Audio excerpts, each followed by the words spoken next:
on the document, they would put no humans involved. You think I'm playing with you? We live under a threat daily. And so Jesus ends his blessed by saying to his disciples who were living under a threat daily, he said, those of you who are poor in spirit, you are the salt of the earth. That just went right over your head. He says to those of you who are poor in spirit, whom the system doesn't work for, whom have been characterized and stigmatized as unintelligent and unattractive and unappealing and undesirable. He says to you are the salt of the earth. When you've been down so long, it's hard for folk to let you know that you are worth something. Y'all just sitting there looking at me. You are the salt of the earth. That's what Jesus said. And so Jesus ends his blessing with saying, you are the salt of the earth. We're going to get with you are the light of the world next Sunday. But this is a pep talk from the Prince of Peace. Again, in the words of Lizzo, in case nobody told you today, you're special. In case nobody made you believe, you're special. I'm glad you are still here because you're special. You may be broken, but you're still here.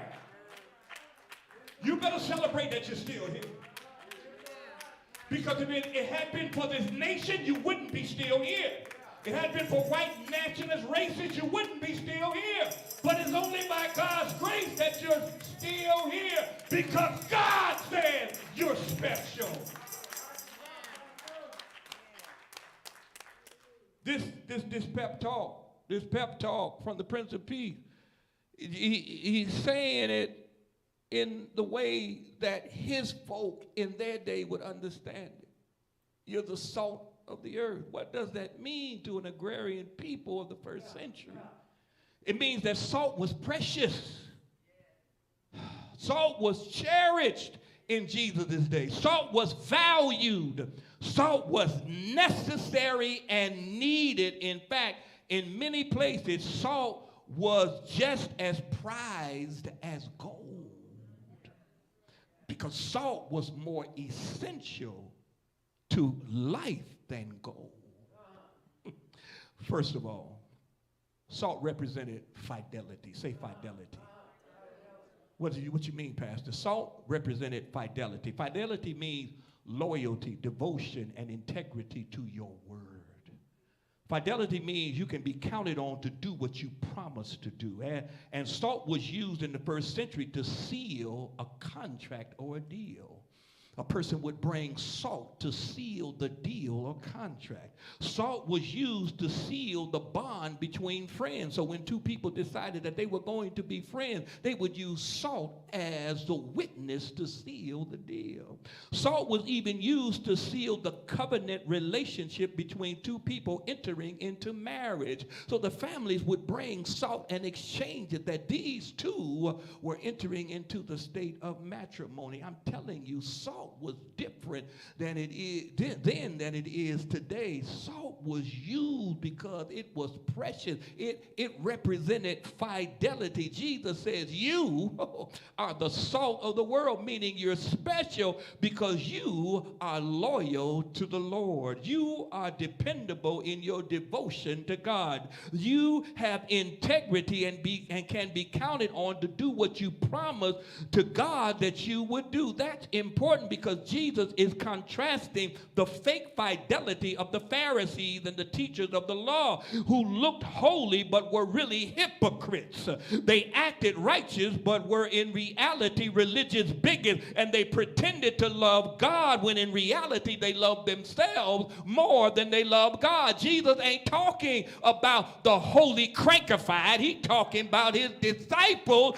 and he is saying that you are special because you are the salt of the earth and you represent fidelity. Jesus is saying to the poor in spirit, you are the salt of the earth, because your fidelity in your faith to God is something that is special. You see, your fidelity when you are struggling, your fidelity when you are going through, your fidelity to God, even though you got more month than money, even though you're taking more pills than you've ever taken before, even though your body is aching, you got tests to take, you've got surgery up ahead, even though you're going through all of that, your faithfulness to the Lord is commendable. Just coming on Sunday is commendable.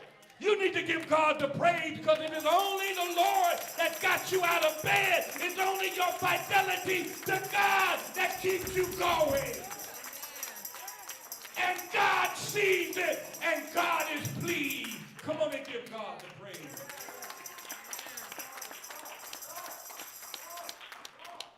Second of all, salt adds flavor. Oh my God. If you ain't got hypertension like me, where would you be without the salt shaker? First thing you do, unless you got hypertension, first thing you do when you sit down to some food is grab the salt shaker, because it adds flavor to food. Jesus is saying that you add flavor to this life. Don't ever think that your life is not essential. You may never get the pat on the back or the verbal appreciation that you are looking for, but just your presence. This has come clear to me that as long as people that you're close to, you may not talk to them for months, even a year, but as long as you know their physical frame still walks the earth, everything seems in its place. But the minute that person ascends to the ancestral realm, it is as if a hole in you has opened up. Am I right about it? Those of you, all of us have experienced of somebody close to us passing. And as long as they were breathing, even if you didn't talk to them, everything was in its place. I'm telling you, your presence adds something to life. When food tastes bland, the first thing you do is add salt. You reach for the salt shaker. And when God needs to encourage a discouraged person, God sprinkles a disciple in their life. Ooh, he missed again. We add salt seasoning that brings out the God flavors of this earth. We as a people, y'all, get this. We as a people brought flavor to this spiritless nation, and it is a spiritless nation without black people. I'm going to say it again. There is no spirit in this nation unless black people are here. And we brought flavor to this spiritless nations.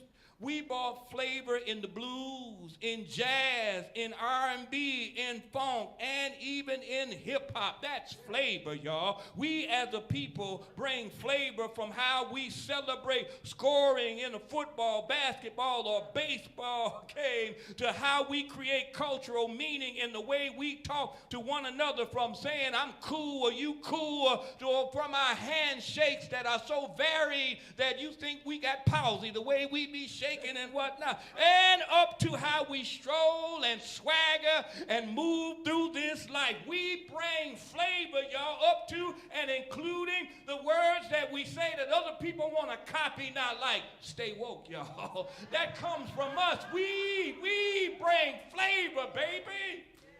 Do you know who you are? We as a people brought flavor to this land of our sorrows.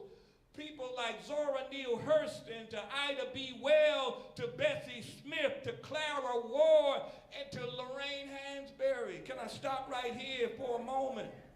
Yesterday, March 11th, was the anniversary of the first African-American female author to have a play performed on Broadway, A Raisin in the Sun.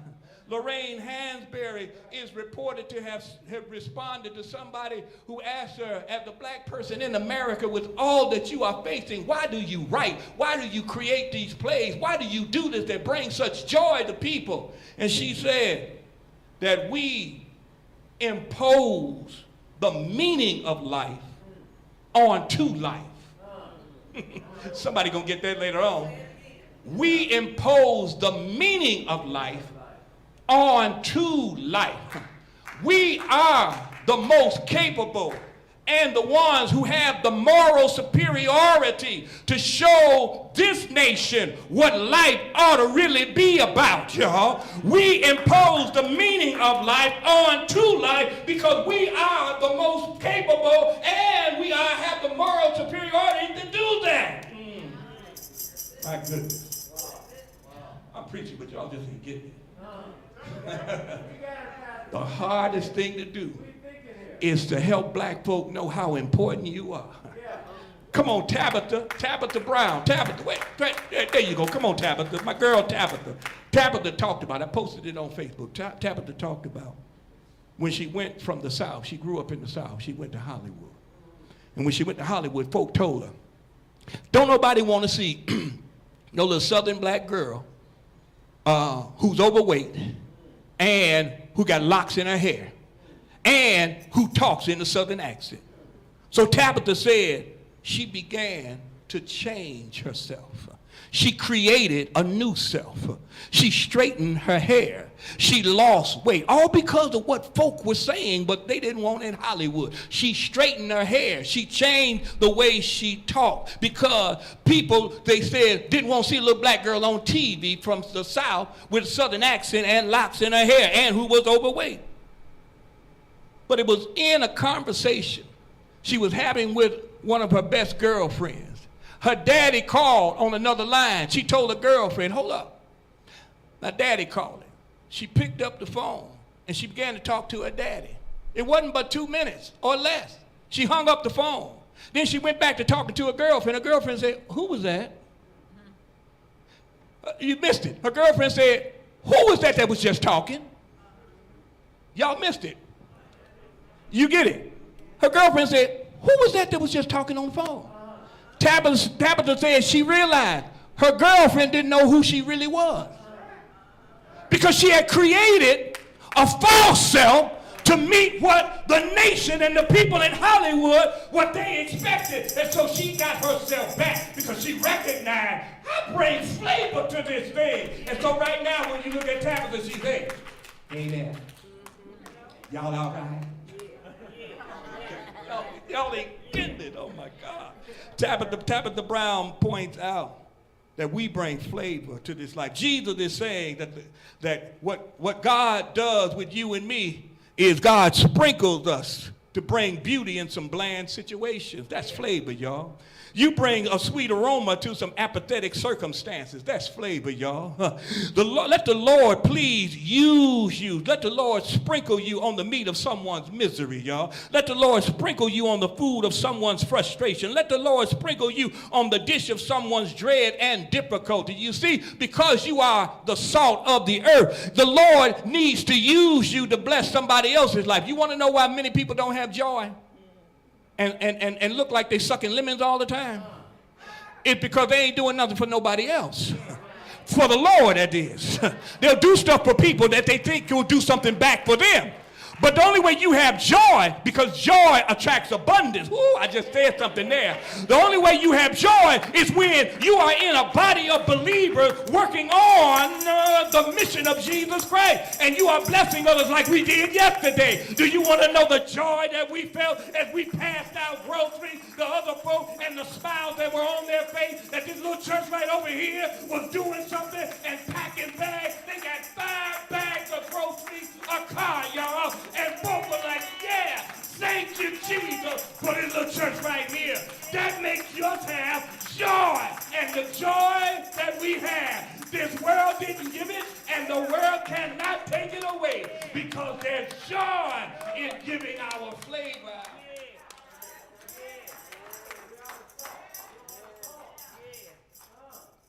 Fine. When Jesus said that you are the salt of the earth, He's saying you're special because you also have favor. Say favor. Oh, a lot of people like to say favor ain't fair. You know, they need to stop saying that because that's a lie. Maybe some of y'all repeat it. Favor ain't fair. So what you're saying is God ain't fair. Okay? Let's understand what you're saying. That you're saying God ain't fair. God is fair. And we got favor. The disciples of Jesus got favor, y'all. You have God's favor on you, in you, and through you. Favor is another way of saying God's grace, y'all. Favor ain't nothing but grace. You want to see an example of God's favor working through our people? I'm going to say this and I'm going to leave it alone because y'all ain't getting with me this morning. That hour just messed y'all up. Okay, so here it is.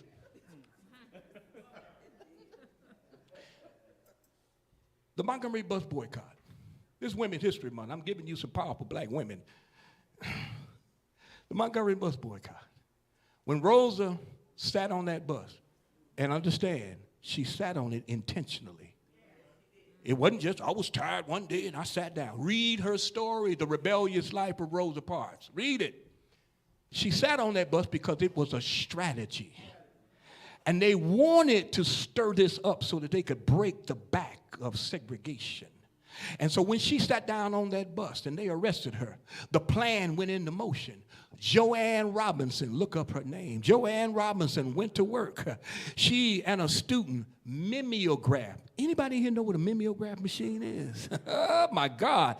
She mimeographed, not Xerox, mimeographed 35,000 copies of a flyer for black folk in one night. Did you hear what I said? 35,000 of them. But here was the problem. There was over 50,000 black folk in Montgomery. They couldn't get enough. One of the white racists who had a black maid, he saw the black maid with a flyer. He grabs the flyer. Oh, I've got to let white people in Montgomery know what these darkies are doing. And so he takes the flyer, goes to the newspaper, print this flyer so that the white people will know what these darkies are doing. Every black person in Montgomery got the message because we got favor, baby. Do you understand now what favor is? You come upon situations and you don't know no way through it. God's favor gets you through it. You've been overburdened and overwhelmed by stuff coming at you and you don't know how you gonna get through. But favor steps in and God makes a way out of no way. You go to the doctor and they done got no diagnosis and you still in pain and you wonder how you gonna make it from this day to the next. Favor, baby. You laying on a hospital bed and the doctors shake their heads and you wonder if you gonna see tomorrow. But here you are today because of favor, baby. Anybody know about favor? It's God's grace in your life. God's grace is sufficient. Anybody know it's sufficient that God gets the glory and God will give the blessing and God will make a way out of no way. Come on and give God the praise. But if it had not been for the favor of the Lord, I don't know where I would be. Come on and give God some praise. You are the salt of the earth. Jesus says, don't lose your saltiness. Don't let people and this world make you lose saltiness. In 2020, I preached a sermon from this very text. I titled it, Be Salty. And not in the negative sense of this world, but be salty for the Savior. Continue to be salty. Don't let people make you lose your saltiness. You be you wherever you be. My pastor used to say, don't change who you are because of where you are. And some of y'all done synced it. When I'm around the white folk downstate for the Indiana-Kentucky conference and a white preacher is preaching, you know what I'm doing? Go ahead and preach. Get the word out here, because it don't matter where I am. I'm going to give God the glory no matter where I am and no matter who's around. They can turn around and look, why he talking like that? Because the word is being preached, and I ain't going to change who I am because of where I am, because I bring flavor, baby, to every situation. You give God glory even when you're going through. Give God glory for what God is doing right now. Things ain't like you want them to be, but God still got you here. Things ain't like you want, but God is giving you what you need. Come on and give God glory for what God is doing right now. He's blessing right now. The Lord is blessing me and you right now. Anybody know that you are being blessed by the Lord right now? He put food on your table right now. He got clothes on your back right now. You got gas in your tank right now. You got a car to drive right now. You got the activities of your limbs right now. Put your hands together right now and give our God some praise, because the Lord is blessing me right now. Yeah.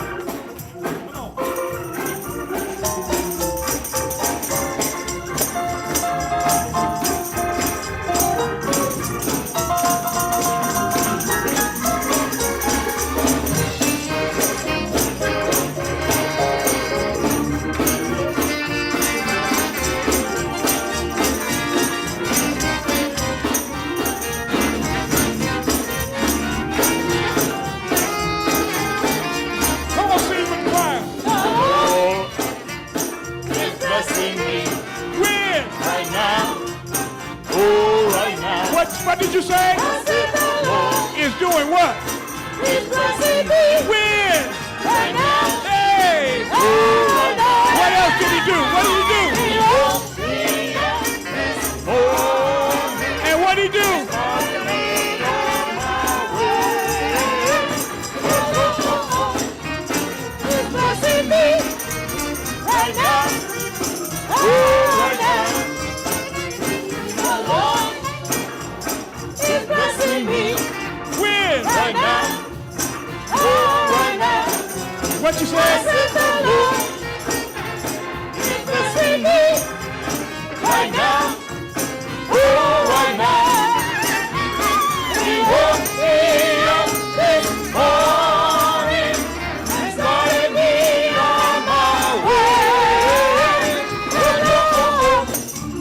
He's blessing me. Right now. Right now. He woke me up this morning. What were you? I was called in my right mind. He didn't. He did. He didn't. Let me speak too late. He woke me right on time. He woke me up this morning and started me on my way. He's blessing me right now. Right now. Come on. This morning I was called in my right mind. He didn't let me sleep too late. He woke me right on time. He woke me up this morning and started me on my way. He's blessing me right now. Right